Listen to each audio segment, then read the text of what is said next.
और गृह मंत्री अमित शाह और सीएम नीतीश कुमार की मुलाकात ने एनडीए को मजबूती दी है और इसके साथ ही सियासत भी बढ़ा दी है। दरअसल बीजेपी नेता नीरज कुमार बबलू ने अब एक बड़ा दावा किया है। नीरज कुमार बबलू ने कहा है कि एनडीए की जीत तो इस बार तय है, लेकिन महागठबंधन में असंतोष है। महागठबंधन के बहुत सारे ऐसे नेता हैं जो अब एनडीए से संपर्क कर रहे हैं। क्या कुछ कहा है नीरज कुमार बबलू ने, आपको भी सुनवाते हैं। अब हम तो ये भी दावे के साथ कहने वाले हैं कि आने वाले जल्दी समय में बहुत और गठबंधन के लोग आने वाले हैं, बहुत और पार्टियां जो संपर्क में हैं वो भी आने वाले हैं। तो आने वाले समय में बड़ा खेला हो सकता है।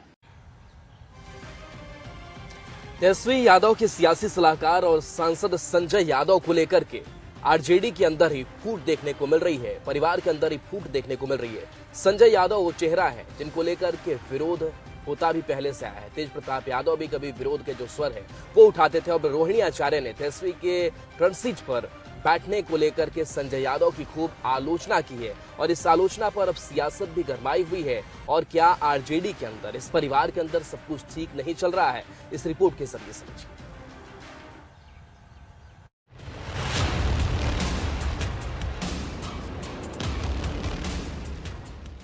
रोहिणी आचार्य आरजेडी की नेता और बिहार के पूर्व मुख्यमंत्री लालू प्रसाद की बेटी, वो बेटी जिन्होंने अपने पिता को किडनी दी, जरूरत के समय परिवार को संभाला।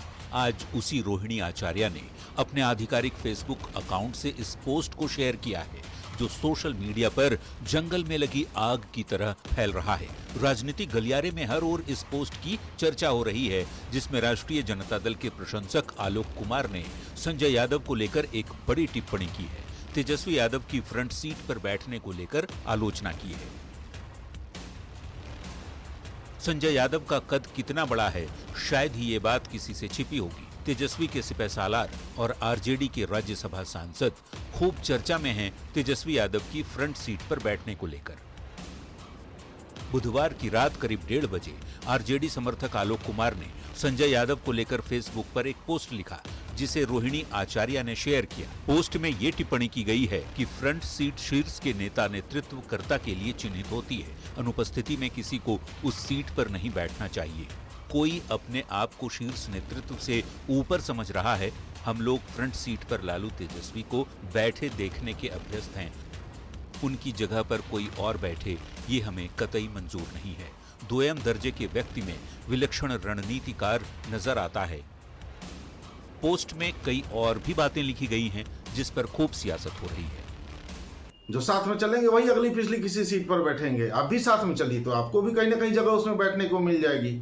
जिस तरीके से संजय यादव के लिए उन्होंने टिप्पणी की, मुझे लगता है कि ये उन्हीं मानसिकता का एक परिचय है।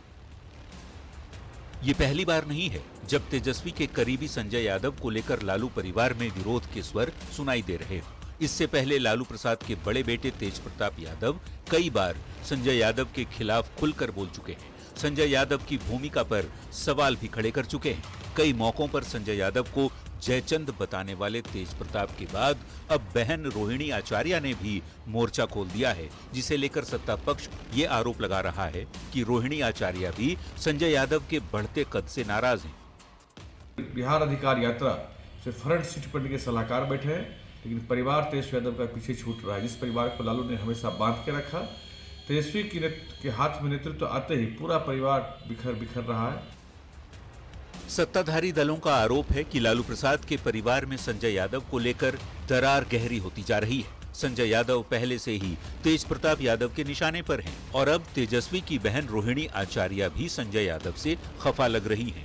फ्रंट सीट पर बैठने को लेकर बस आपत्ति ही है या इसके पीछे कोई राजनीति भी, इसका खुलासा तो रोहिणी ही कर पाएंगी। फिलहाल ये तस्वीर और पोस्ट बिहार की राजनीति में छाई हुई है। पटना संवाददाता रवि एस नारायण के साथ ब्यूरो रिपोर्ट, न्यूज़ 18।